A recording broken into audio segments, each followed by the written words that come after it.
Top, alors Erev Tov les Koulam. Je vous ai donné. C'est bon, il y a des feuilles pour tout le monde? On est bon? Yofi.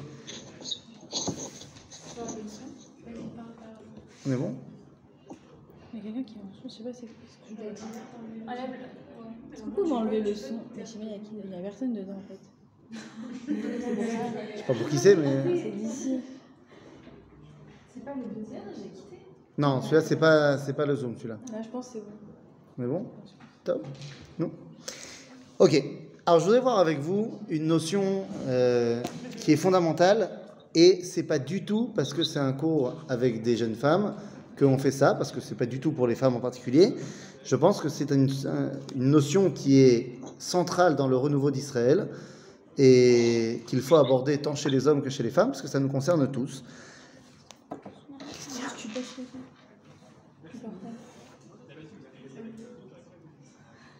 Ok. Et donc le sujet qu'on va traiter aujourd'hui, c'est la notion de beauté. La notion du yofi, baya adut, et surtout, bezman ageoula. On va essayer de voir est-ce qu'il y a une place à la beauté dans le judaïsme. Est-ce que c'est un idéal? Est-ce que c'est quelque chose qu'il faut tempérer? Et est-ce que ça change si on est en exil ou si on est bezman shel geoula? D'accord?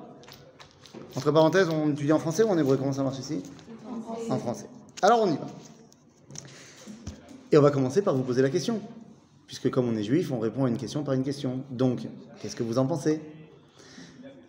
Le judaïsme, il prône la beauté, il prône de mettre en avant des atouts esthétiques, ou est-ce qu'au contraire, le judaïsme, il est plus en mode on va cacher cette beauté-là? Est-ce qu'on met en avant l'esthétique ou est-ce qu'au contraire, on décide de mettre en arrière et en recul l'esthétique? Les deux. Ben les deux, c'est une réponse de juif, ça. Marloquette. Hein, c'est Marloquette. Alors regardez. Dans la source numéro 1 de la feuille, c'est la Gemara dans le traité de Nedarim à la page 50, Amoud Bet. On nous raconte une histoire sympathique. Amralei bat Kaysar le Rabbi Yoshua ben Hanania. Donc, on a ici un rabbin qui avait l'habitude d'être balabait à Rome et il allait voir la fille de César. Pas César Jules, mais de l'empereur romain. D'ailleurs, il y a fort à penser que ce n'était pas vraiment la fille de l'empereur, c'était pas vraiment l'empereur, mais que c'était juste un haut dignitaire romain. Quoi qu'il, elle lui a dit comme ça. Torah mefoara bekli mechoar. Oui, parce que Malasot, Rabbi Yoshua ben Hanania était moche. Genre moche, c'est-à-dire la méadrine. Il avait un œil qui allait là-bas, le nez il allait là-bas, c'était moche de haut niveau, quoi. Et donc elle a dit quoi? Torah, mefoara, bekli, mechoar. Une telle sagesse, une telle Torah dans un ustensile tout moche. Qu'est-ce qu'il répond Rabbi Yoshua ben Hanania? Amarle, lemdi mi bet avour. Tu sais quoi, je vais t'apprendre de ce qui se passe dans la maison de ton père. Dans quoi garde-t-il son vin? Amralo, bemaï de farcha. C'est-à-dire qu'il garde son vin dans des amphores, en quoi? Pas en bois. On n'a pas encore l'habitude d'être en France et d'avoir des fûts en bois et tout, de chêne, et la classe. Non, c'est des amphores en argile. Ok? Becheres. Amarla, kule alma, befarra, ve'atun bemaine de farra, atun echitun bemaine de kaspa. Et franchement, tous les gens gardent leur vin dans des amphores en argile, ok? Mais vous, c'est la famille royale, César, allô? Donc peut-être que vous, ça vaudrait mieux de mettre dans des amphores en argent. C'est plus beau. Comme on dit en arabe, passt nicht. C'est-à-dire ça se fait pas. Le roi, il va avoir des amphores en argile. Elle dit, c'est pas idiot. C'est pas idiot. Donc elle est partie chez papa. Elle a dit au serviteur de papa, on change tout. On change tout. Et vous mettez tout dans des amphores en argent. Makara. Ça a abîmé le vin, ça a tourné. C'est devenu de la piquette. Alors elle est revenue voir Rabbi Yoshua ben Hanania. Elle lui a dit, nous, bébat. C'est ce que tu m'as dit de faire. Elle a dit, maintenant t'as compris. Si le cli il est trop beau, eh bien il est mécalquel le contenu. Parce qu'on va se focaliser sur le contenant, et donc ça rend mauvais le contenu. Donc tu comprends, moi je suis très très moche, mais c'est justement pour ça que je suis Talmid Chacham. Ok, première histoire. D'après cette histoire de la Gemara dans Medarim, est-ce qu'on met l'accent sur la beauté? Bah non. Aderaba, plus t'es moche, mieux c'est. Ça vous va? C'est bon? C'est Besséder? Yesh baisé ma chou, genre c'est. Yesh baiser machou. Tu vois, on a déjà. On attend la suite. Oui, mais non, quoi?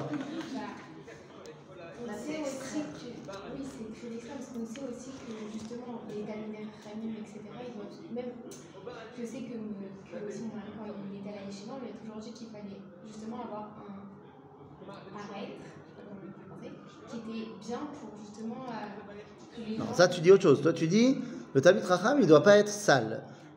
Parce qu'il doit. Il y a une dimension de kavod. On a dit, il faut t'habiller bien, il faut être. Mais kavod propre, ça ne veut pas forcément dire beau. Mais non, mais on voit aussi nos images, on parle d'elles par leur beauté aussi, on les décrit par leur beauté. Ah, c'est important. toi, tu viens une kushia du Tanakh, de la Torah. Et tu dis que finalement, c'est pas bien la beauté, mais on voit que pour les imaot, et pas que les imaot, d'ailleurs, il y a plusieurs personnages, même des garçons, qu'on met en avant leur beauté. Donc ça veut dire que c'est un procès. Alors David Ameller, Dafka, on dit juste qu'il y a des beaux yeux. Mais bon, ça passe aussi, pourquoi pas. Mais il y a effectivement Yosef Hatzadik, évidemment, et on a... Le cadeau aussi, non, il doit pas être beau. Non, ça ne fait pas partie des critères. Il y a une notion de beauté, il a des beaux habits. Ah, non, encore une fois, il a des beaux habits. Les habits du Kohen Gadol, ils ont un objectif. C'est pas de le rendre beau, c'est qu'il pète la classe. On choisit pas d'être. Le Kohen Gadol, il y a marqué Lechavod ou Ltifaret. C'est-à-dire que le but du Kohen Gadol, quand il est là avec ses habits d'apparat, c'est que les gens ils le voient, ils se disent waouh, ah ça c'est notre Kohen Gadol. C'est pas tant une question de beauté, c'est une question de waouh, c'est bling bling.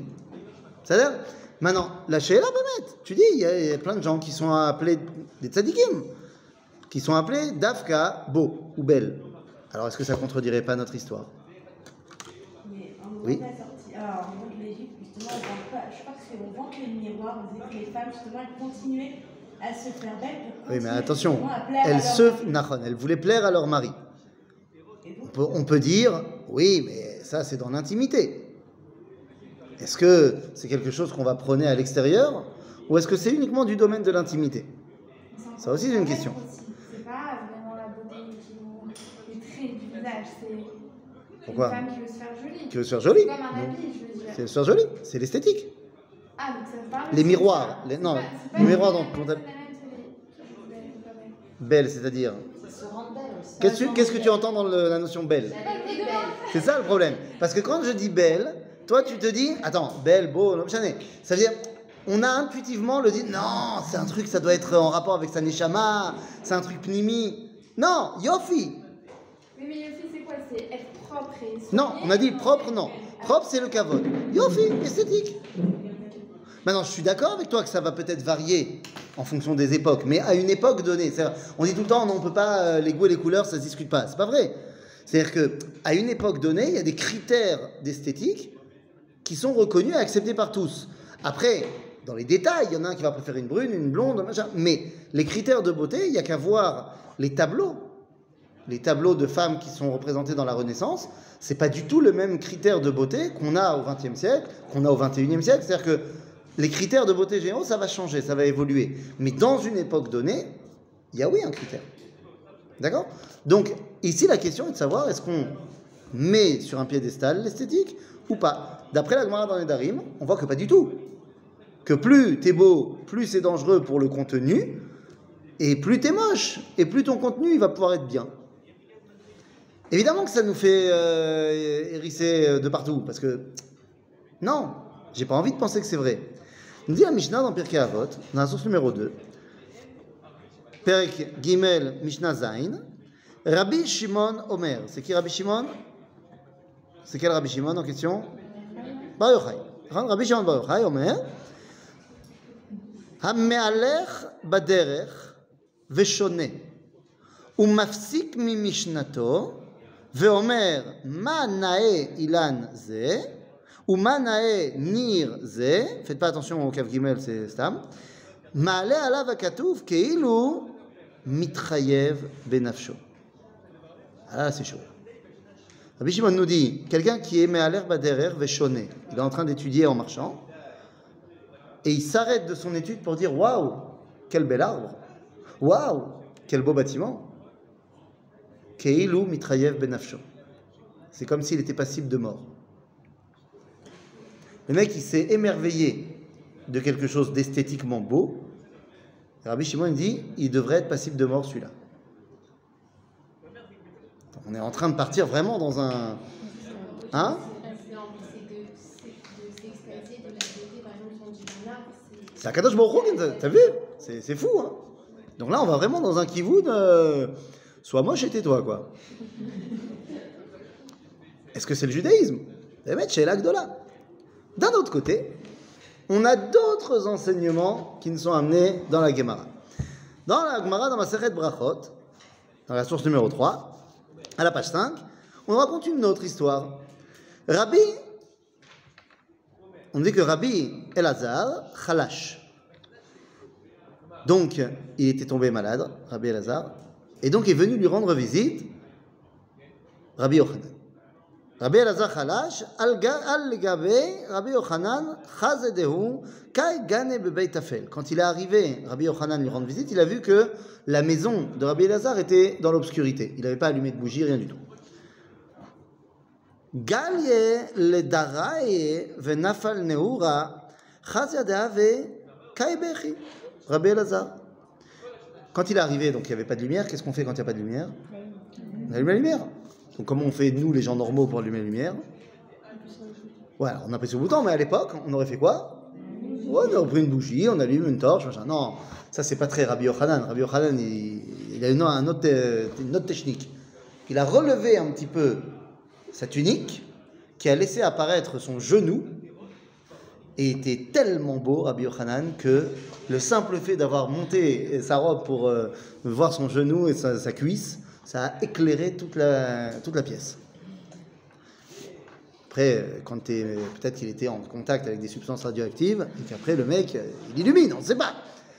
En tout cas, voilà, il a illuminé tout le truc, et Rabbi Elazar le voit, et quand il le voit, il se met à pleurer. Il se met à pleurer.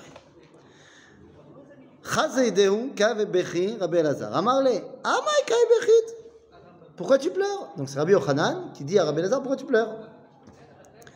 Imishum Torah, peut-être que c'est à cause de la Torah que tu n'as pas assez étudié.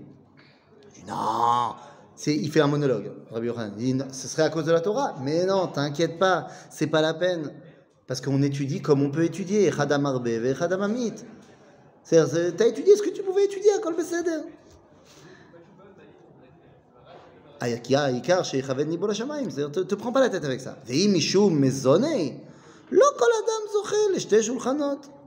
Parce que t'es pas riche.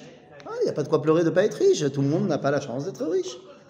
Alors peut-être Mishum, ou Mishum, Benedin, Garma, de Sheroua.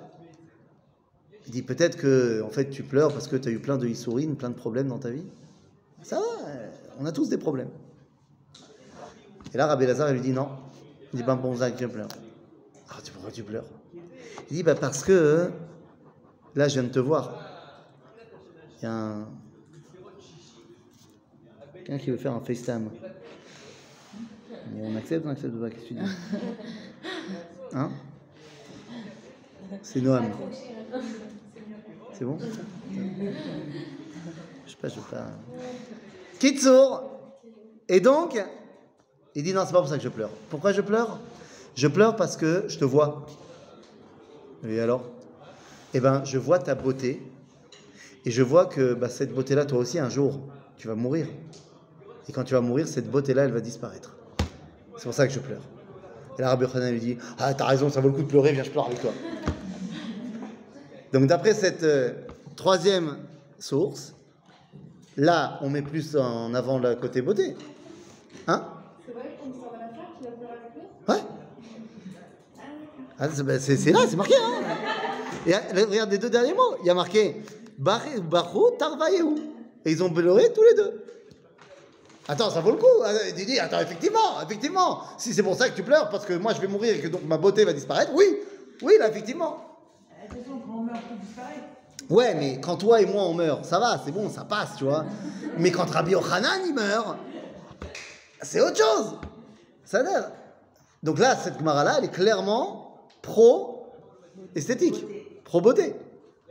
Donc on a des sources contradictoires. Mais est-ce qu'on parle de la beauté? Je reviens sur le truc de l'esthétique, la beauté, la jolitude.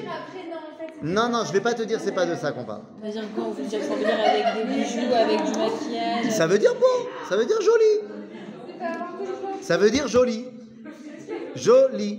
Après, les apparats pour se faire joli, ça encore une fois, évidemment que ça change d'époque en époque. Donc je sais pas si moi, si j'avais vu Rabbi Yochanan, j'aurais trouvé qu'il est beau. Parce qu'il est possible que les critères de beauté de leur époque, c'est pas les mêmes qu'aujourd'hui. Je veux dire, quand tu vois les bijoux de l'époque de la Torah, et franchement, moi j'achète pas ça à ma femme. J'ai à commencer, hein, Rivka? C'est comme ça, hein, le Nézem. Ouais, le Nézem, c'est le truc que tu mets aux vaches. Non, c'est pas le petit machin. Le Nézem de la Torah, c'est ouais. Ouais, c'est le hardcore. Je sais pas, peut-être qu'à l'époque, ils trouvaient ça joli. Moi, je suis moins fan, tu vois. Donc, il est possible que les critères d'esthétique de l'époque ne soient pas les nôtres. Mais c'est l'homme chané. Pour chaque époque donnée, il y a des critères d'esthétique. Et là, c'est cela qu'on met en avant dans cette Gemara-là. Adkan? Ça va? Yofi. Bon, alors, qu'est-ce qu'on fait? Hein, on avance alors, parce que pour l'instant, on est en mode un partout, la balle au centre, même si on est plus du côté pas esthétique que du côté esthétique. Alors venez, on va essayer de comprendre de quoi il s'agit. Juste, je vous ai amené dans la Gemara, dans ma Masechet Baba Metzia, que vous compreniez, quand je vous parle de Rabbi Yochanan qui est beau gosse, la Gemara, elle essaie de t'expliquer Atkama il est beau gosse. Hein? C'était lui, non, qu'on disait qu'il s'asseyait à l'entrée du... Ouais, alors ça c'est une autre histoire, je voulais pas en parler, mais si déjà... ouais, c'est chaud. C'est chaud. À l'heure de MeToo, c'est chaud. Non, c'est vrai, effectivement, tu as lancé, la Gemara nous raconte que Rabbi Yochanan, il s'asseyait, il étudiait à la sortie du mikvé des filles. Comme ça, dès que les filles, elles sortaient du mikvé, donc c'était pour retourner voir leur mari, et ben elles le voyaient, et comme ça, elles avaient des pensées de beauté et tout ça, machin, pour avoir des enfants beaux gosses. Bon, c'est difficilement comment dire, ça va être dur pour un rabbin d'expliquer ça aujourd'hui, quoi. Il semblerait que vraiment les mœurs étaient différentes à l'époque. C'est à quelle époque Rabbi Yochanan, c'est la première génération des Amoraïm, c'est-à-dire qu'on est au 3e siècle. Ok? Juste après l'écriture de la Mishnah. D'accord? Donc ouais, c'est compliqué. C'est-à-dire, mais bon, la Gemara, elle veut nous expliquer jusqu'où c'était un beau gosse. Et donc on nous dit comme ça, que Rabbi Yochanan, Amar Rabbi Yochanan, Ana ishtayre mishapire Yerushalayim. Il était le dernier vestige de la beauté de Jérusalem. Et comment, qui que quoi qu'est-ce? Eh bien on disait, tu veux savoir ce que c'est la beauté de Rabbi Yochanan? Pas de problème. Prends, je vous le dis directement en français, il dit, tu veux comprendre ce que c'est? Pas de problème. Prends un kos en argent qui vient de sortir de Bet Haoman, c'est-à-dire qui vient de sortir du magasin. Il est tout neuf, tout brillant, incroyable. Dépose-le sur une assiette en argent, elle aussi, toute neuve, toute brillante. Tu déposes tout autour du kos des pétales de rose, bien roses, avec un peu de rosé dessus. Tu remplis le kos de grains de grenade bien mûrs, bien rouges comme ça, et tu déposes le tout dehors, sur le rebord de la fenêtre, à un moment où il y a dans le ciel, tu sais, nuages et ciel bleu, de sorte qu'à un moment donné, les rayons du soleil, vous savez, des fois ça fait comme ça quand il y a des nuages, machin, et que tout d'un coup il y a un rayon de soleil qui passe, et ben tu vas mettre le kos juste à l'endroit de ce rayon de soleil qui va taper, et tu vas voir que l'éclat que ça va produire, c'est un peu de la beauté de Rabbi Yochanan.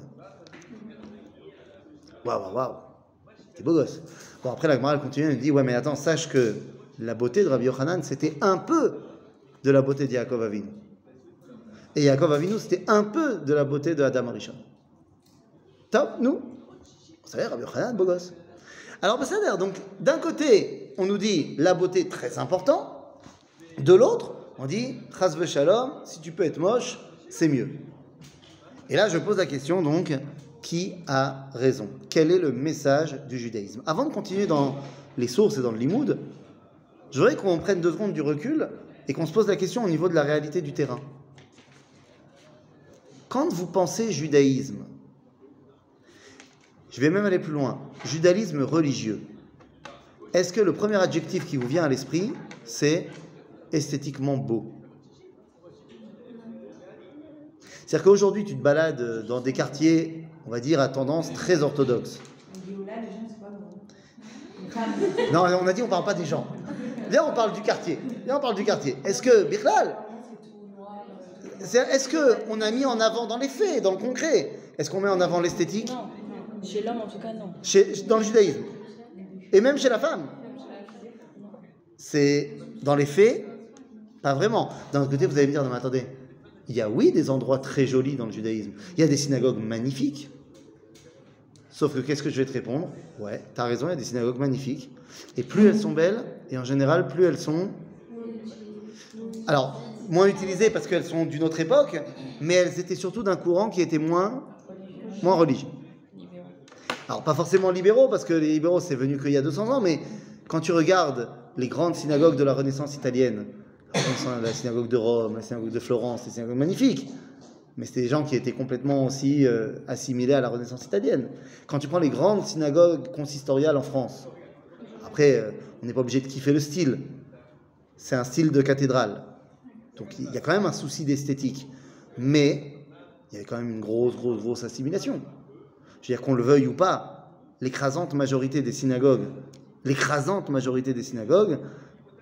consistoriales d'avant-guerre ont joué de l'orgue Shabbat. C'est-à-dire, donc ça montre quand même un certain niveau Torah.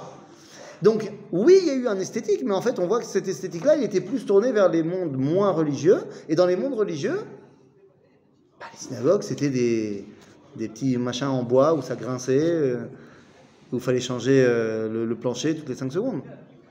Aujourd'hui, quand tu vas dans un shtibler, tu sais ce que c'est un shtibler? C'est une usine à tefila.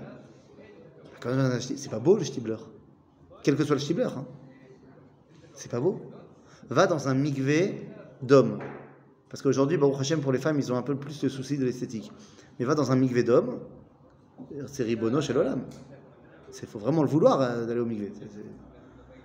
Alors, dans les faits, on voit que oui, le judaïsme a été plus sur un côté que l'esthétique, c'est moyen. Il ne faut pas vraiment s'en occuper. Ah, non, 2 secondes, c'est pas vrai ce que tu dis. Dans la maison, tout ce qui est en rapport avec la kedusha, là on est prêt à casquer. Et le verre en argent, les bougeoirs en argent de 2 mètres de haut, et machin, et les tableaux du rabbin, et le machin. Donc, il y a oui une esthétique, mais on l'a rentré, on l'a enfermé à l'intérieur de la maison. Donc il y a une espèce de schizophrénie. L'esthétique, c'est oui important, mais que dedans, pas dehors. Et plus c'est dehors, et plus il faut que ce soit moche. Bizarre cette histoire. D'autant plus bizarre que quand je regarde maintenant dans la halakha, on va aller un petit peu dans la halakha, qu'est-ce qui se passe au niveau de l'esthétique? Et vous savez quoi, on ne va pas parler des gens, mais de la rue. Vous savez qu'il y a des halakhot sur comment on doit faire le tirnoun bniya ve'arim. Comment on dit en français, le génie civil de comment on va construire une ville. Il nous dit ici, dans la Gemara, dans le traité de Baba Batra, dans la source numéro 5, je vous en ai simplement une, mais il y en a plein. Marchikim et ha'ilam min ha'ir 25 ama ubarechov ubashikma 5 ama 50 ama slicha Abba Shaul Omer kol ilan srag 5 ama. C'est qu'on te donne des lois très claires sur combien il faut séparer les arbres les uns avec les autres et où est-ce qu'il faut les mettre par rapport au début de la ville. Tout ça pourquoi? Pourquoi est-ce qu'on me donne des halachot sur comment doit paraître la ville? Peut-être qu'il s'agit ici de fonctionnalité. Peut-être qu'il y a des raisons fonctionnelles de pourquoi il faut organiser la ville comme ça et comme ça. Et bien le problème, c'est que non. Nous dit le Ran, Rabbeinu Nissim Migerona, c'est-à-dire un des commentaires de la halakha, qui suit la Gemara, lui il nous dit le Ran dans la source numéro 6, Keivan de Amar Ula de Ta'ama de Matnitin Lav Mishum Eizek ou Ela Mishum Noy. C'est-à-dire qu'on nous dit non, c'est pas pour la fonctionnalité. La raison de ces halachot dans la Mishnah, c'est pour la beauté. Donc la Mishnah nous dit qu'il y a un intérêt à avoir une esthétique au niveau de la ville, au niveau de la maison. Et c'est là que Rabbeinu Nissim, il va balancer une bombe, et c'est là qu'on va commencer à nous décanter notre histoire. Rabbeinu Nissim, il dit, puisque la halacha de faire comme de l'esthétique de la ville, c'est pour l'esthétique et pas pour la fonctionnalité. Alors vous êtes prêts? Regardez. Pshita lan davka be'eretz Israël de ilu bechutz haaretz lo kabdinan anoy dide. Puisque la loi, elle est pour l'esthétique, c'est donc la preuve qu'elle n'est en vigueur qu'en Eretz Israël. Parce qu'en Chutz La'aretz, on s'en fiche que ce soit beau. Ok. Donc ça veut dire qu'il y a une différence dans mon rapport à l'esthétique si on est en Eretz Israël ou si on est en Chutz La'aretz. En Eretz Israël, il faut que ce soit beau. En Chutz La'aretz, il faut que ce soit moche. Mais en vrai, vous allez voir, ce n'est pas une question seulement de localisation. Parce que nous dit le Rabbi Yosef Karo, le Beth Yosef, à propos de ce que vient de dire le Ran, il dit Venireli de Av Be'eretz Israël eino noeg bizman hazeh shei bidei goyim be'avonotenu ad sheniske liskot ba. Dit Rabbi Yosef Karo, la loi de l'esthétique du Noyaïr, c'est pas qu'en Eretz Israël ou pas en Eretz Israël, c'est est-ce qu'on est soumis au goyim en Eretz Israël ou est-ce qu'on est indépendant? C'est-à-dire, quand on est soumis au goyim, dehainu / quand c'est l'exil, il faut que ce soit. Enfin, c'est pas grave si c'est moche. Mais quand on est en Géoula, quand on est en Eretz Israël et indépendant, alors il y a toutes les halachot de l'esthétique qui reviennent. Là, je me dis, mais attendez, c'est ouf ça. Est-ce que ça voudrait dire que. Je sais pas, je me pose la question. En Israël, il y a des gens qui pensent qu'on est toujours en exil. Il y a des gens comme ça. Ils se trompent, c'est pas grave. Il y a des gens qui pensent. Je me dis, c'est intéressant parce que si je dois schématiser, les quartiers dans lesquels habitent les gens qui pensent qu'on est toujours en exil, c'est plutôt moche. Et les quartiers des gens qui pensent qu'on est en Géoula, même s'ils n'appellent pas ça Géoula, parce qu'il y en a qui sont chilonis, mais qui ne parlent pas en mode Géoula. Mais pour eux, l'esthétique de l'endroit, c'est important. Mais même par rapport tout ce qui est genre la terre, quoi, ça veut dire quand les Juifs n'étaient pas sur la terre, alors elle florissait pas, elle n'était pas belle, quoi, rien que la terre. Oui, tu as raison, mais ça vient d'Akadosh Baruch Hu. C'est lui qui a décidé de faire comme ça, mais tu as raison, c'est très lié. La terre d'Israël, elle était moche quand on n'était pas là, aujourd'hui elle redevient belle. Mais maintenant, on va lire le Khatam Sofer, et le Khatam Sofer, il va porter le coup de grâce à l'histoire. Il dit le Khatam Sofer, Rabbi Moshe Sofer, il y a 200 ans, il dit, à propos de la Gemara qu'on a commencé à étudier sur l'esthétique de l'endroit, il dit Al korchacha shebizman sheIsraël be'eretz Israël ma'ire ou de bechutz haaretz tinnavel vetinnavel. On a dit que la différence de quand ça doit être beau ou pas beau, c'est quand on est en Israël indépendant, quand on est en Galout. Le Khatam Sofer, il dit non seulement ça, mais quand on est en Chutz La'aretz Bagalout, ou alors en Israël mais Bezman Galout, il faut faire en sorte que ce soit moche. C'est pas stam qu'on fait rien pour que ce soit beau. Non, il faut travailler pour que ce soit moche. Là, pour on parlait de la terre, de la ville. Là, on parle de la ville. Mais en fait, c'est notre rapport général à l'esthétique. Maintenant, si on parle de la ville et tout ça, de l'ambiance dans laquelle on vit, le Khatam Sofer te dit, mais pourquoi il faut que ce soit moche? Pas shoot. Ben ouais, pour pas qu'on veuille rester là-bas. Pour pas qu'on veuille rester. Si tu habites dans un taudis et tu habites dans un endroit qui est tout moche et l'ambiance est toute moche, tu n'as pas envie de rester. Mais si au contraire, tu fais un endroit magnifique, extraordinaire, fantastique. Aujourd'hui, il y a des synagogues, des centres communautaires fantastiques qui se créent à Paris. Avec la maison. Des maisons, machin. C'est caché. Là, je vais quand même pas vivre chez les lacs de là. Chez les lacs de là. Il y a quelques années, enfin, il y a quelques longues années, j'avais mon beau-frère. Mon beau-frère, ils habitaient à Tel Zion. C'est Tel Zion, c'est à côté de Kochav Yaakov. C'est la version charédite de Kochav Yaakov. Et finalement, ils sont partis de Tel Zion et ils ont fait l'Alia à Manchester, Irakodesh. C'est là-bas qu'ils venaient et finalement, ils sont retournés là-bas. Officiellement, pourquoi ils sont retournés là-bas? Parce qu'ils avaient des problèmes de Parnassa. Ils n'arrivaient pas à avoir de Parnassa et Baruch Hashem, aujourd'hui, ils ont une très bonne Parnassa. Et donc, il m'a dit, mais qu'est-ce que je te dis? On n'avait pas de Parnassa, tu vois bien qu'à Kadosh Baruch Hu, il ne voulait pas qu'on reste en Israël. Et là, ça marche très bien en Angleterre. Je lui ai dit, moi, tu me la joues dans tous les sens que tu veux, mais soyons un tout petit peu honnêtes. Tu avais des vrais problèmes de Parnassa quand tu étais en Israël. Rappelle-moi ce que tu faisais en Israël. Bah, rien, j'étudiais la Torah au Kollel. Ah, donc tu avais des problèmes de Parnassa parce que tu ne travaillais pas. Et dis-moi, comment ça se fait que tu n'as pas de problème de Parnassa en Angleterre? Tu fais quoi? Bah, je suis dans l'immobilier. Ah, bah, peut-être que tu as moins de problèmes de Parnassa parce que tu bosses. Je sais pas, je pose la question. Tu vois. Maintenant, il a acheté une maison, crédit sur 20 ans, et a fait une Hanouka de Baït de folie. Donc nous, c'était pas Zoom à l'époque, c'était encore Skype. Et il me dit, ah, tu me dis pas Mazal Tov? Je dis, quel Mazal Tov? Pourquoi? Parce que tu t'es endetté en galoute pendant 20 ans. Et si demain le Mashiach il vient, parce qu'il est Chabad aussi. Je dis, si demain le Mashiach il vient, quoi, tu fais quoi maintenant avec ta maison? Tu vas venir? Évidemment, je vais venir. Oui, mais en vrai, tu sais que tu vas pas venir parce qu'il y a la maison, parce qu'il y a truc, parce qu'il y a machin, parce que... Et en plus, tu vas faire dans toute sa messiba, il a montré comment il a fait très attention. Les lampes, elles sont magnifiques et machin. Khadam Sofer, il te dit, tinavel ve tinavel. Le rapport à l'esthétique, il est déterminé par est-ce qu'on est dans un temps de galoute ou est-ce qu'on est dans un temps de Géoula. Il va falloir qu'on essaie de comprendre aussi pourquoi. Ça a l'air? Oui, vas-y.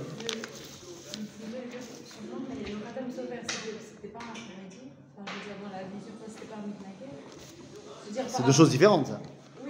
Mitnaged face au chassidisme, ça n'a rien à voir avec Haredi ou pas Haredi.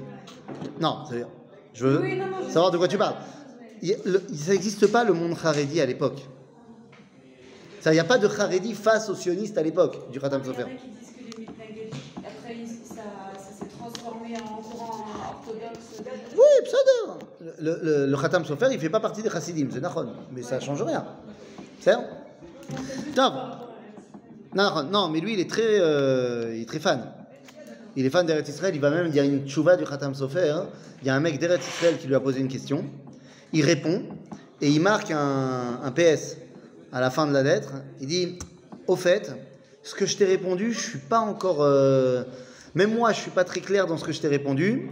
Le sujet n'est pas très clair pour moi, mais je n'ai aucun doute que lorsque ma lettre arrivera en Eretz Israël, grâce à l'ère d'Eretz Israël, les choses deviendront plus claires et tu comprendras mieux. Ça, il a un rapport à Israël qui est très profond. Bekitsour, esthétique ou pas esthétique? Faut être beau gosse, faut pas être beau gosse? Rabotai, il est temps un petit peu d'essayer de comprendre de quoi on parle. Une ville, Israël et une personne. C'est pour ça que dès le début, j'ai parlé de l'esthétique en tant que telle, de notre rapport à la beauté, qu'il soit pour les hommes ou qu'il soit pour les choses. Et je me rends compte, j'ai amené plusieurs sources pour dire qu'en fait, il y a cette dualité, et pour ce qui est des hommes, et pour ce qui est des objets. C'est-à-dire qu'il y a vraiment des avis qui disent la beauté c'est très bien, pour les hommes comme pour les objets, et il y en a qui disent non, c'est pas bien. Et on commence à mettre en avant qu'en fait, cette dualité, elle dépend de où et quand. Parce que Rabbi Yochanan et Rabbi Yoshua ben Hanania, c'est pas du tout la même époque. Et Rabbi Yochanan, on t'a dit, il est le dernier vestige de la grandeur de Jérusalem quand il y avait le Beth Amikdash. C'est-à-dire qu'il est le dernier vestige d'un temps de Géoula, et donc on met la beauté en avant. Parce qu'en réalité, c'est de cela qu'on parle. Et c'est de ça qu'on va maintenant parler. Mais là, on n'est que la beauté en mauvais. Non, au contraire, Rabbi Yochanan, on met en avant le côté de la beauté. Bah non, on dit la beauté parce qu'elle allait disparaître. Donc ça veut dire qu'on est très content qu'elle soit là. D'accord? Donc, on a donc deux avis, et il est temps de comprendre qui, quoi, qu'est-ce, qui a raison, et quel est l'avis du judaïsme dans tout ça. Je pense que quand on parle de beauté, vous savez tous et toutes qu'il y a une phrase qui est très connue, que lorsque nos femmes se préparent pendant je ne sais pas combien de temps pour Shabbat. Après avoir préparé tout le Shabbat, elles se préparent, elles se font très belles. Et elles arrivent au repas du Shabbat. Et là, leur mari, plein d'amour et de respect et de pas moquerie, leur dit droit dans les yeux, chérie, sheker achen, ve'evel hayofi. Et toi, tu as pris 3 heures à te préparer. Et qu'est-ce qu'il te dit? Chérie, sheker achen, ve'evel hayofi. J'aimerais qu'on s'arrête 2 secondes sur ça, parce que Shlomo Amelech, il a poussé le bouchon un peu loin. D'abord, je voudrais vous dire un truc, ne le répétez pas à vos maris. Parce que soit ils le savent déjà, et je préfère vous le dire pour que vous soyez au courant, soit ils ne le savent pas, et c'est pas la peine de leur dire. Shlomo Amelech a écrit Eshet Chayil. Mais vous savez pourquoi il a écrit Eshet Chayil? La Gemara nous raconte l'histoire. Je ne voulais pas amener ici, mais la Gemara nous raconte l'histoire. En fait, l'histoire, c'est l'inauguration du Beth Amikdash. Imaginez-vous l'ambiance. L'inauguration du Beth Amikdash, truc de ouf. Maintenant, on est la veille de l'inauguration, ce sera demain matin, on va couper le ruban, premier korban tamid, la folie, la shrina, la folaille. Il y a une petite ambiance qui s'organise devant le Beth Amikdash, les tzadikim, le Sanhedrin, on fait une petite ambiance sympa. Seulement, au même moment, Shlomo, il n'est pas à la petite ambiance. Parce que lui, il est à un mariage. Son mariage. On est à 500 mètres du Beth Amikdash, dans le palais de Shlomo, il y a son mariage. C'est son 2e mariage. La première épouse qu'il avait, c'était Naama. Mais là, il se marie, pas pour des raisons politiques, mais parce qu'il l'aime vraiment. Autant Naama, sa première femme, c'était un mariage politique que les parents ont géré. Mais là, il est fan de sa 2e femme. Il est amoureux, in love, la folie. Elle s'appelle... Non, c'est sa mère. Elle s'appelle Bat Paro. La fille de Pharaon. La fille de Pharaon. Ah, il est in love. Et elle aussi, il semblerait qu'elle le kiffe pas mal. Et donc, gros mariage avec Bat Paro. Et le Midrash nous raconte, et là c'est repris dans la Gemara, que toute la soirée, il est quand même tiraillé, parce qu'il y a la soirée de son mariage, et puis il y a l'ambiance inauguration Beth Amikdash. Et donc à chaque fois qu'il essaye de dire « Allez les gars, c'est terminé, machin », et pour aller s'esquiver au Beth Amikdash, sa nouvelle femme lui dit « Non, mais Shlomke, reste ici, j'ai préparé un nouveau truc pour toi. » Et à un moment donné, il a vraiment envie d'y aller, et elle dit « Non, c'est pas possible, il partira pas. » On lui dit « Shloim Elesheli, j'ai une surprise pour toi. » Et elle l'amène dans leur chambre, et elle a fait faire par tous ces artistes égyptiens, elle a peint une fresque sur le plafond de la chambre, une fresque qui raconte toute l'histoire de l'Égypte, la mythologie, les dieux égyptiens, tout ce que tu veux, machin. Et bon, il semblerait que esthétiquement c'était très joli. Et donc, voilà, il s'allonge à côté d'elle, je ne sais pas ce qui s'est passé cette nuit-là, mais la Gemara, elle passe directement au lendemain matin. Et le lendemain matin, tout le monde attend. Le soleil se lève, on attend pour l'inauguration du Beth Amikdash, et on ne peut pas commencer. Parce que celui qui a la clé du Beth Amikdash, c'est Shlomo, le roi. Puis de toute façon, tu ne vas pas commencer sans le roi. Seulement, il fait dodo. Et personne n'ose aller le réveiller. 1 heure, ça passe, 2 heures, ça passe, 3 heures, ça... Oh! Vous vous êtes jamais demandé pourquoi dans la Mishnah, on dit jusqu'à quelle heure on peut faire le schéma? Jusqu'à la 4e heure, parce que c'est l'heure où les Béné Melachim se réveillent. C'est Shlomo. Parce qu'au bout de la 4e heure, les gens, ils en ont marre. Ils disent, bon, il faut aller chercher la seule personne qui pourra réveiller Shlomo. C'est qui? Sa mère. Sa mère. Qui c'est qui n'a pas peur? C'est sa mère. Donc on va chercher Bathsheba et on lui raconte l'histoire. Et Bathsheba, elle rentre dans la chambre. Elle ouvre les rideaux. Elle balance un verre d'eau à Shlomo. Enfin, je sais pas, j'affabule là. Mais elle le réveille. Et là, elle lui dit, un Miché Bérard que seules les mamans savent faire. Si ton père, il te voyait! Il commence à lui dire, mais ton père, c'était un vrai tzaddik. Lui, il servait à Kadosh Baruch Hu. Regarde-toi, mais regarde-toi, tout le monde t'attend pour le Beth Amikdash. Et toi, tu dors à côté de celle-là. Mais qu'est-ce qui t'arrive? Elle lui passe un savon. Je ne sais pas si elle s'est réveillée, mais lui, il s'est réveillé. Et le Midrash nous raconte que il regarde sa femme, il regarde sa mère, il re-regarde sa femme, il regarde sa mère, il re-regarde sa femme. Et finalement, il regarde sa mère et il dit, Eshet Chayil mi-imtsa. Oui, mesdames. Shlomo Amelech a écrit Eshet Chayil pour sa mère. Ainsi donc, vos maris, lorsqu'il vous regarde dans les yeux et qu'il chante Eshet Raïl, n'oubliez pas qu'il pense à sa mère. Donc soit il le sait, soit il ne le sait pas. S'il ne le sait pas, lui dites pas, c'est pas la peine. C'est-à-dire, quoi qu'il en soit, ça ne répond pas à c'est quoi Sheker Achen ve'evel hayofi. Bemet Sheker Achen. Achen, c'est Sheker. Mais Achen, la grâce, c'est gratuit. Achen, ça vient du mot chinam. C'est bemet lo yafe. Donc c'est Sheker Achen. Vous savez tout ce que ça veut dire. Vous avez été en Shidour, vous serez en Shidour. Qu'est-ce que ça veut dire quand vous dites d'un garçon qu'il est, ouais, il est mignon, quoi. Il y a quelque chose. Ça veut dire clairement qu'il n'est pas, hein, quand on dit qu'il est gentil. Ça veut dire quoi, hein? Je ne vous dirai pas ce que les garçons ils disent. Ça se fait pas. Mais quand vous dites d'un garçon qu'il est gentil, ça veut dire clairement qu'il n'est pas beau. C'est-à-dire donc sheker achen, bemet achen ze sheker. Aval hayofi, Shlomo il n'a pas dit ze sheker. Il a dit vehevel hayofi. Mais c'est hevel. Le deuil. Le deuil? Non. Hevel, c'est, on traduit vanité. En fait, hevel, c'est la fumée qui sort de la bouche. Hevel pi. Ok? Quand tu fais, c'est hevel. C'est la fumée. Alors, pas forcément que de la bouche. Quand tu fais cuire quelque chose, la fumée qui sort de la casserole, c'est hevel.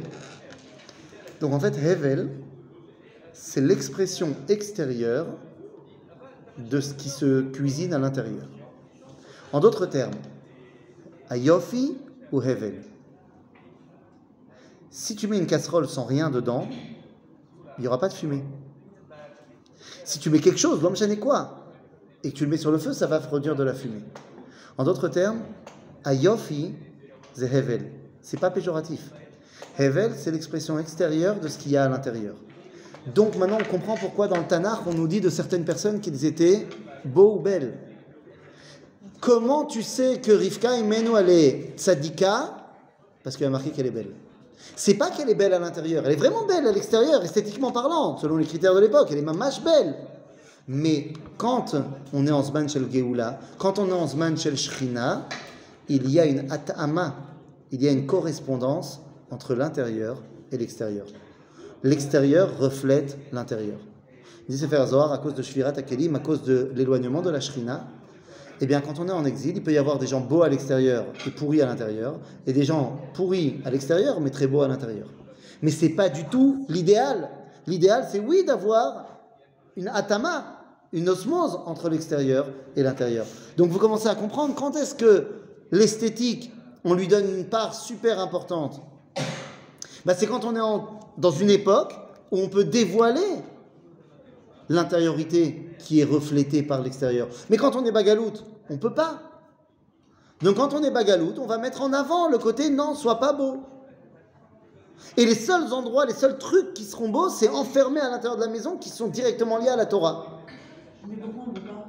Parce qu'en galoute, on n'arrive pas à montrer que l'extérieur et l'intérieur sont en accord. Pourquoi? Parce que l'extérieur est dominé par l'égoïme. Comment tu peux dévoiler Akadosh Baruch Hu dans un monde comme celui-là? Donc on n'y arrive pas, on n'a pas la force de. Donc, il n'y a plus de osmose, donc on ne va pas mettre en avant ceci. Aussi, pourquoi? Parce que qui met en avant l'esthétique bagalout? Les Grecs à la base, d'accord, mais j'allais dire l'égoïme de manière générale, mais tu as raison, les Grecs. Et on va y revenir à nos Grecs. Maintenant, regardez. Il nous dit ici, je saute 2 secondes, je vois que le temps passe, je saute la 9 et la 10, et... ouais, vous savez quoi? Je vais 2 secondes directement à la 13. On va revenir à la 12 juste après. Dans la source numéro 13, on nous dit, vous savez que Noach, il a 3 enfants. Shem, Ham et Yafet. Shem, ça veut dire quoi? Le nom. Qu'est-ce que ça veut dire le nom? L'objectif, le but, la raison d'être. Ham, c'est un show. Ok, on va le laisser de côté aujourd'hui. Et Yafet, ça veut dire quoi Yafet? Eh, mais il n'y a pas marqué Yafet. Il s'appelle Yafet, il ne s'appelle pas Yafet. Yafet, ça ne veut pas dire beau. Ça veut dire Yafte en araméen, ça veut dire l'expansion. Le fait de vouloir conquérir des territoires. Yafet, c'est celui qui a cette tentation à grandir, à s'étendre. Quel rapport avec le Yofi? Eh bien, quelle est la première chose qui conquit Chez moi, c'est mon aspect extérieur. L'aspect extérieur, c'est la première chose que tu vois de loin. La reine à Yofi nous dit à Kadosh Baruch Hu, Yafiefuto shel Yefet, Yeh beoale Shem. C'est ce qu'on dit dans le pasuk. Yaft Elohim le Yefet, veishkon beoale Shem. C'est-à-dire qu'on a besoin de l'esthétique, mais qu'elle soit au service de quoi? De l'objectif. Et c'est là qu'on va avoir un problème avec nos amis les Grecs. Bien sûr que les Grecs, ils ont mis en avant l'esthétique. Ah ouais, ça, il n'y a pas de problème.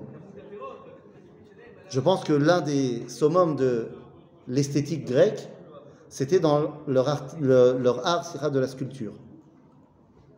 Les sculptures grecques, c'est la folie. Tu vas dans n'importe quel bon musée en Europe, tu vas avoir des sculptures grecques, après ça a été repris par le monde romain, par le monde chrétien, ça va bas. Maintenant, dites-moi, les sculpteurs grecs, ils sont bons ou ils sont pas bons en sculpture? Franchement, ils sont très bons. Ils sont capables de te faire du détail, de la folie. Ils te font les veines, ils te font les trucs, machin, des détails de folie. Pourtant, vous aurez remarqué qu'il manque un truc dans les statues grecques. Des yeux. Il y a des yeux.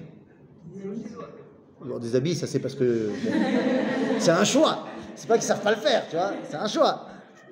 Non, il manque un truc. Il y a des yeux. Chaque statue grecque a des yeux. Mais... pas les paupières. C'est un truc avec des yeux. Ouais, c'est un truc avec les yeux. Il manque le noir dans les yeux, la pupille. Après, je ne vais pas, s'il y en a qui font ophtalmo, qui font truc, la pupille, la cornée, le machin. Bon, il manque le truc qui fait que l'œil, il n'est pas tout blanc. Tu regardes toutes les statues grecques, l'œil, il est blanc. Il manque ce petit truc-là. C'est pas qu'ils ne savent pas le faire. Ils savent faire des détails de folie, mais volontairement, ils ne le font pas. Regardez, c'est la Vinlama.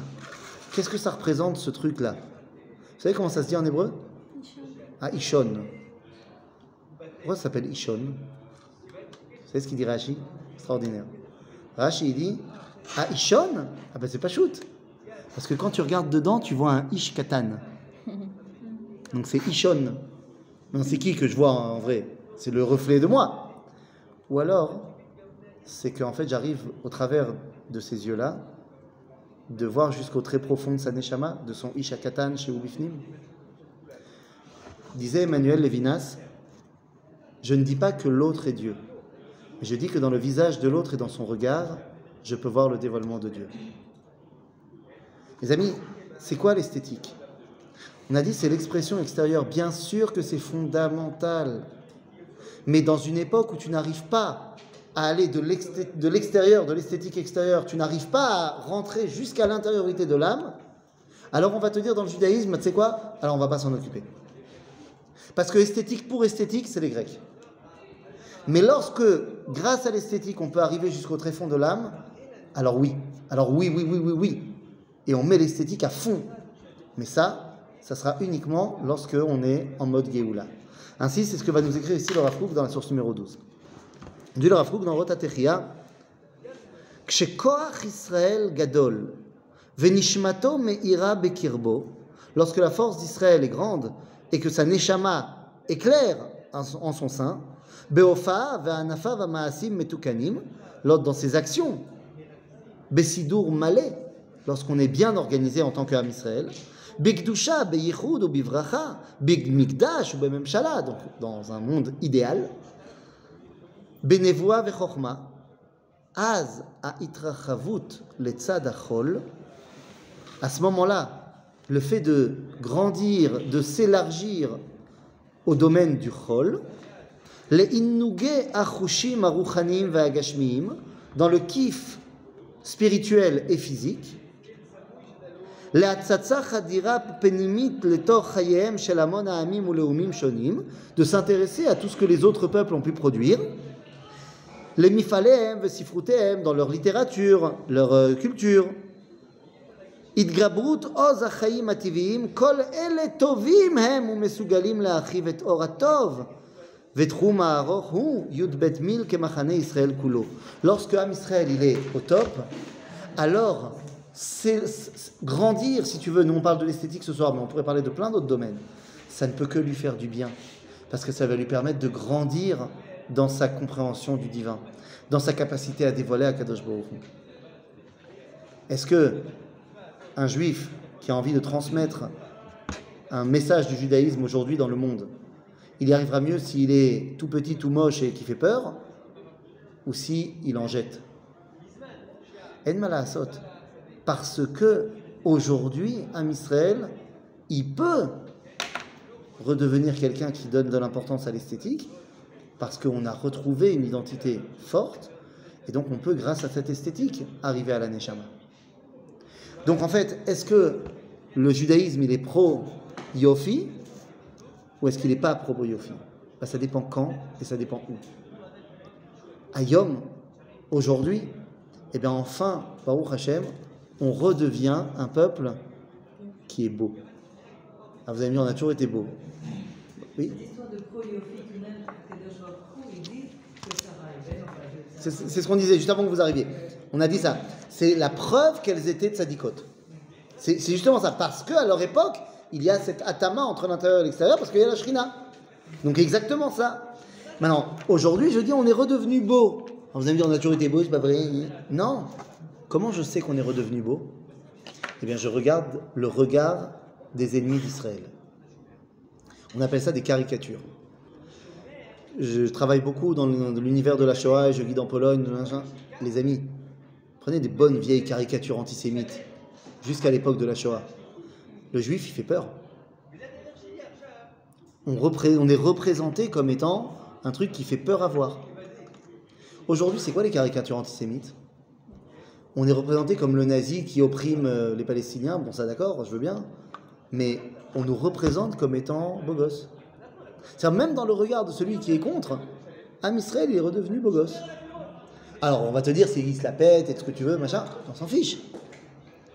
Mais met Am Israël chazar la yofi. Pourquoi? Parce que sheker achen ve'emet a yofi. C'est kvar lo hevel a yofi. C'est emet chez Am Israël chazar liot yafé. Et donc, ce n'est pas du tout quelque chose qui risque de nous faire tomber. Ma belle-sœur, elle a travaillé un temps à Superfarm. Elle m'a dit qu'elle a rencontré une dame incroyable qui venait acheter tous les mois, elle se refaisait une batterie de produits, mais les trucs les plus chers, les plus genre classe, le maquillage le plus tip-top, machin, nanana. Et un jour, ma belle-sœur m'a dit quoi? Elle m'a dit, j'étais obligé de lui demander quoi, parce qu'elle ressemblait à rien cette fille. Genre, elle était habillée en sac poubelle, la méadrine, quoi. Ça veut dire. Donc, je lui dis, je suis désolé, il faut vraiment que je vous pose la question parce que vous achetez des trucs qui sont quand même. Ça marche pas, quoi. Elle dit, non, pas du tout. Quand je rentre dans ma maison, je vais me changer, je me maquille et tout ça, machin, et je fais ça pour mon mari. Mais quand je sors de la maison, j'enlève tout et machin. C'est quoi l'idée? Pourquoi tu fais ça? Non, j'ai pas envie que dehors, machin. Alors, je peux comprendre l'idée derrière tout ça, qu'on a un vrai problème dans notre société occidentale, et c'est un vrai problème, ok? Je ne vous fais pas une thérapie de couple, parce qu'il n'est pas là le couple, mais c'est un vrai problème, on en est tous conscients. On sait tous ce qui se passe quand on a passé une journée difficile au travail, machin, on est fatigué, on est mort, et on rentre à la maison. On sait ce qui se passe. On sait que la rapidité avec laquelle on passe en jogging, on le sait. Je veux dire, c'est pas vrai que pour les femmes, c'est pour les hommes encore plus. Hein. Je veux dire, la rapidité avec laquelle le t-shirt apparaît et laisse apparaître un ventre qui, Baruch Hashem, n'a pas fait de sport depuis longtemps, je veux dire, on la connaît. Maintenant, d'un autre côté, on sait aussi comment le matin, quand on part de la maison, on est tip-top. Alors, c'est sûr que c'est pas bon pour le couple. Pour le couple en général. Que elle se fait très belle pour sortir de chez elle le matin parce que normal. Et donc elle va passer toute sa journée avec des hommes qui sont bien habillés, beaux gosses, machin, ce que tu veux. Elle aussi très belle. Lui, il va aussi travailler. Et il se fait beau pour aller travailler. Et il va passer toute la journée avec des femmes qui sont bien habillées aussi, ce que tu veux. Et quand il rentre à la maison, elle a passé sa journée à voir des beaux gosses. Lui, il a passé la journée à voir des belles gosses. Il rentre à la maison, ils se mettent en mode pyjama, en mode jogging. C'est sûr que ça influe sur le dimion. C'est évident. Et c'est un vrai problème de société. Et peut-être qu'il faudrait réfléchir à qu'est-ce qu'on fait pour remédier à cela. C'est pour ça que je ne suis pas un adepte des 37 secondes pour passer en pyjama quand tu passes la porte de la maison. C'est l'onachon. C'est l'onachon. Il n'y a pas de raison que je me fasse beau pour les autres et pas pour ma femme. Il n'y a pas de raison qu'elle soit belle pour les autres et pas pour moi. C'est important dans la relation. Mais Donc je comprends le rationnel de cette dame qui dit non, moi dehors, mais c'est exagéré. Pourquoi c'est exagéré? Parce que c'est pas parce qu'à la maison, on a dit, à la maison tu vas pas être moche, mais dehors tu peux pas non plus être moche, parce que tu représentes quelque chose dehors.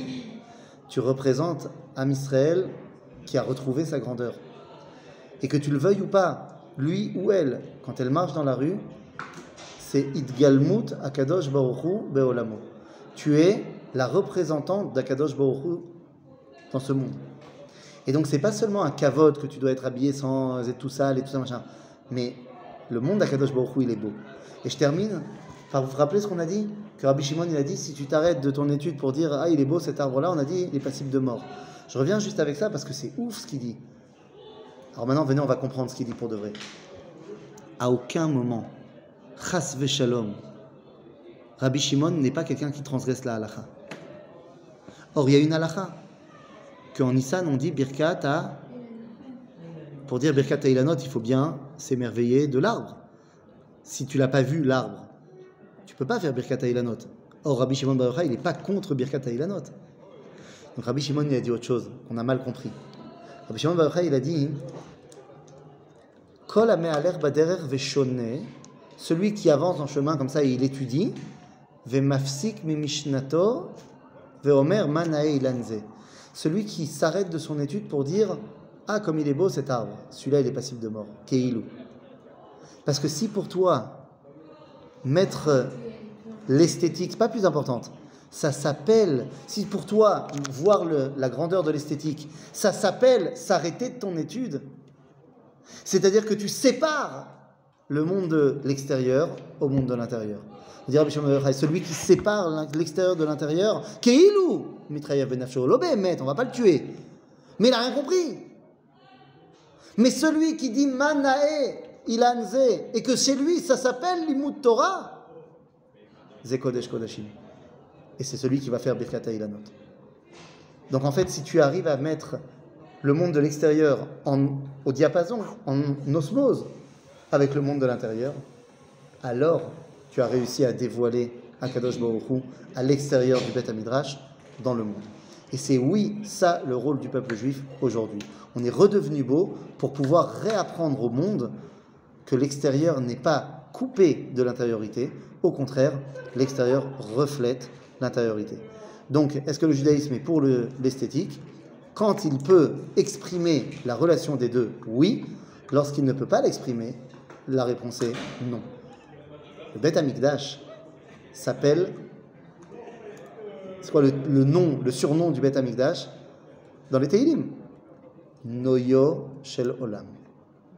La beauté du monde. Et c'est pas seulement parce qu'il y avait une beauté intérieure. C'est parce que Behemet, nous disent nos sages à propos du Beth Amikdash de Hérode, il détestait Hérode. Mais il dit celui qui n'a pas vu le Beth Amikdash de Hérode n'a pas vu une belle construction de sa vie. Et donc nous sommes, Baruch Hashem, la génération qui va voir la reconstruction du Beth Amikdash, Noyo Shel Olam, au travers de la beauté du peuple juif retrouvé, Bimera Beyamenu. Amen. Chazak ou Baruch.